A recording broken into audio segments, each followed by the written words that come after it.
Before I was working with stencils that I was creating on my own, and it was never precise.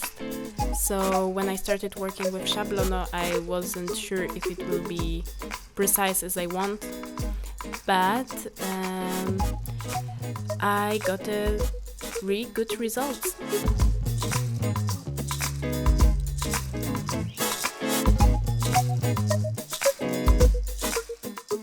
Also, I found it very fun to work with the stencils, because as an illustrator I work a lot with computer, and I found it's nice to work with my hands and stencils.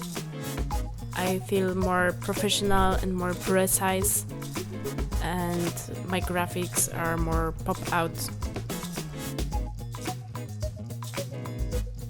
It looks really good on fabric and on wall and plates, ceramics.